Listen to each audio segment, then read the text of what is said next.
एकदमै पपुलर मानिने लेटे थकालीको स्वाद के अहिले पनि सेम उस्तै छ त? टेस्टी अनि एकदमै स्वादिष्ट कि ओभरहाइट र ओभररेटेड मात्र हो? Let me share my experience with you as clearly as possible. So let's get started. जीवन छैन अनि स्मेल चाहिँ आएको but I am not little satisfied. Hello everyone, आज चाहिँ एकदमै धेरै भोक लागिरहेको छ अनि म खाना खान आएको छु टङ्गालको लेटेमा. यसबाट चाहिँ रेकर्ड गरिरहेको छु. होप मेरो आवाज चाहिँ राम्रै आएको होला. खाना आइसकेको छ हाम्रो. सो म चाहिँ धेरै बसी लेटै खाना खान आएको. सो आई होप टेस्ट चाहिँ पहिलाको जस्तै मिठै होस्. थाली हेर्दाखेरि एज युजुअल सेम नै देखिरहेको छ. सो अब खाना खान म जाँदैछु अनि यसको टेस्ट पनि म हजुरहरूलाई रिभ्यू दिने नै छु. म्याक्सिमम् मान्छेहरूलाई त थाहा छ यहाँको टेस्ट कस्तो हुन्छ भनेर, तर जो पनि लेटे आएर खानु भएको छैन उहाँहरूको लागि चाहिँ विशेष यो भिडियो हुनेछ. सो यसको प्रेजेन्टेसन चाहिँ देखाउँछु.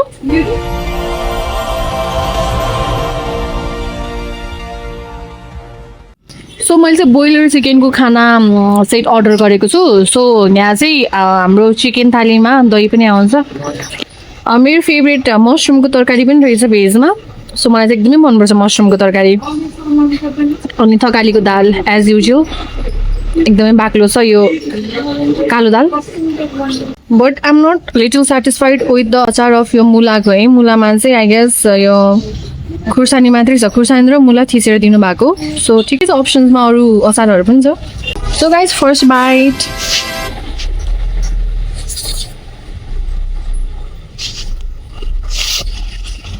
जेन्युन फिडब्याक दिन्छु है तपाईँहरूलाई म. मिठो छ.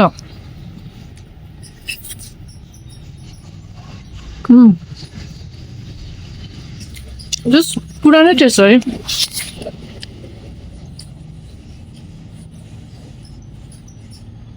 यो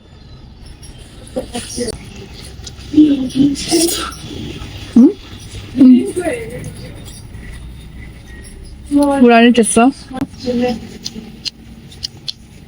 मुलाको अचार नट सेटिस्फाइड विथ द मुलाको अचार है. यो चाहिँ यतिको अचार भन्नलाई मात्रै राखेको छु त मुलाको अचार चाहिँ, जसमा चाहिँ केही पनि छैन क्या, खुर्सानी मात्रै हो. सो अब यो च्याउको तरकारी ट्राई गरौँ.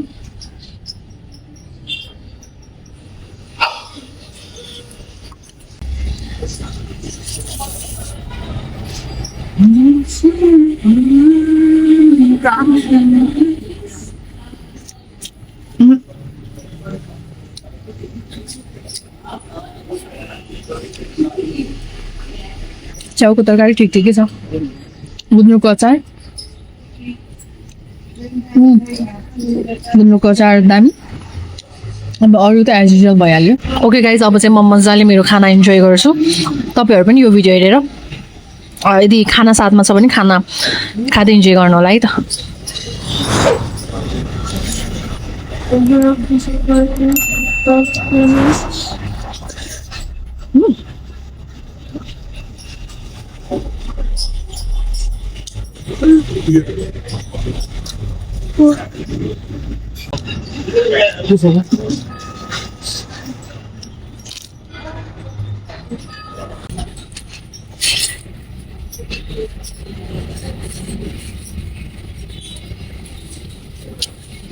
मेरो ब्याकग्राउन्डमा चाहिँ मेरो साथीले मलाई सपोर्ट गरिरहनु भएको छ.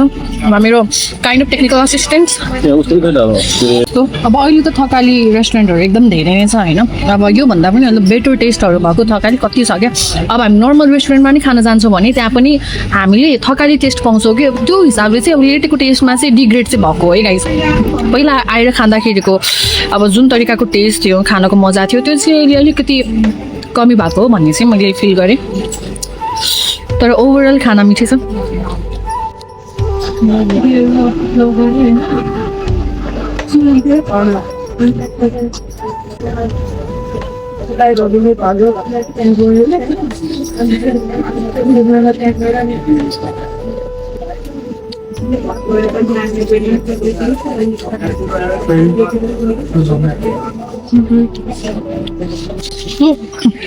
अलमोस्ट मेरो खाना चाहिँ सकिसकेको छ. अब थकालीमा आइसकेपछि नथपिकन खाने त कुरै भएन. सो अब हामी थप खाना मगाउँदैछौँ है त.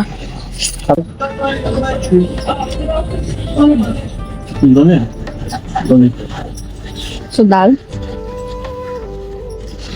गाइस खास चाहिँ म चाहिँ दाल यसरी मजाले खानामा लगाएर खाने मान्छे त होइन, तर पनि अब अहिले चाहिँ अलिकति हेल्थ कन्सियस पनि हुनुपर्छ नि त।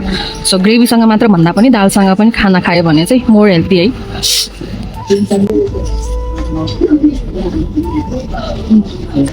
हजुर के त को छ धेरै छ।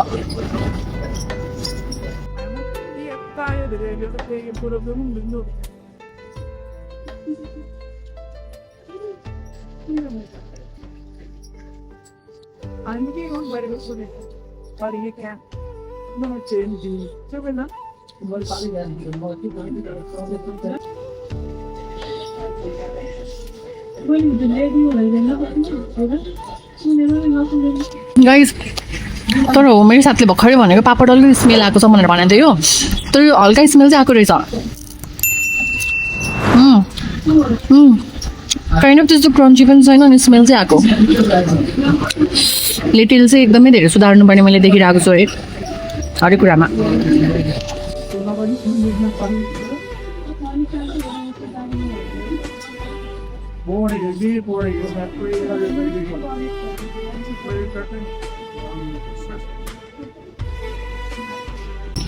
म चाहिँ यहाँ 350 हुँदाखेरि खाना आएको हो होइन।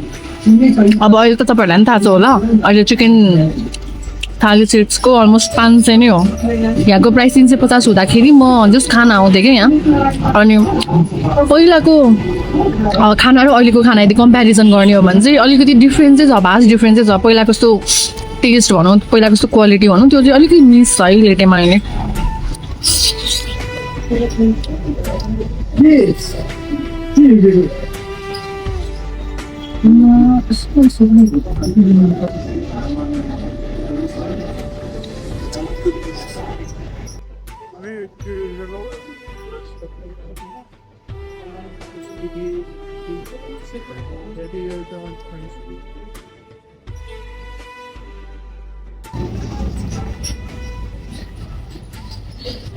सरी जमिसकेको छ।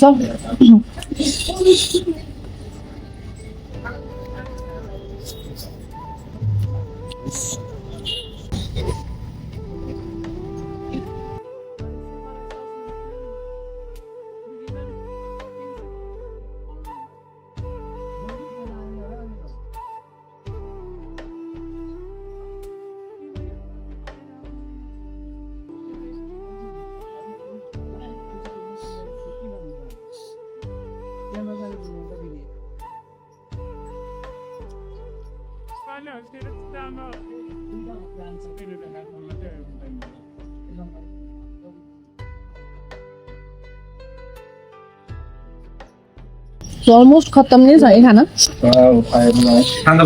अलमोस्ट खाना खत्तम नै छ। मैले आज लेटेमा चाहिँ मैले त्यस्तो कुनै पनि लेफ्ट ओभर छोडेको छैन। गाजर खाऊ। मेरो ब्याकग्राउन्डमा चाहिँ एकदम धेरै सपोर्टिभ साथी छ होइन। सिन्स मलाई 8 इयर्सदेखि नै एकदमै साथ दिइरहेको छ हरेक कुरामा। अनि यो भिडियोहरू बनाउने कन्टेन्टहरू बनाउने कुरामा पनि उसले मलाई एकदमै धेरै मोटिभेट गरेर हुन्छ। उसको मोटिभेसनकै कारणले गर्दा चाहिँ यो भिडियो मैले बनाएको छु आज। सो उसको कारणले गर्दाखेरि नै यो भिडियो चाहिँ हजुरहरू समक्ष पुगिरहेको छ है त।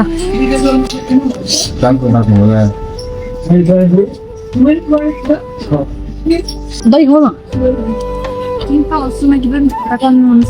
खत्तम। यो खास चाहिँ खाना मन लागेन। चिकनको ग्रेभी चाहिँ लेफ्ट ओभर भयो। यो मसरुम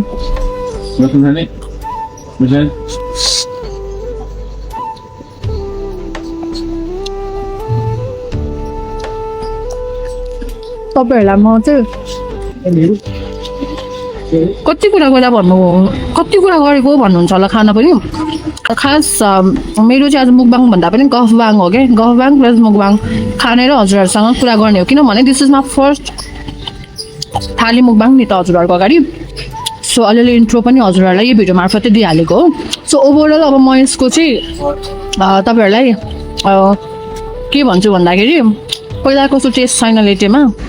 अब तपाईँहरू पहिलाको टेस्ट एक्सपेक्टेसन गरेर आउनुहुन्छ भने चाहिँ त्यो पाउनुहुन्न। बट ओभरअल एउटा खानामा हुनुपर्ने नर्मल टेस्ट छँदैछ। मलाई अलिकति चित्त नबुझेको कुरा भनेको पापड क्रन्ची पनि थिएन, ओस्टेको थियो, प्लस हल्का स्मेल पनि आइसकेको थियो।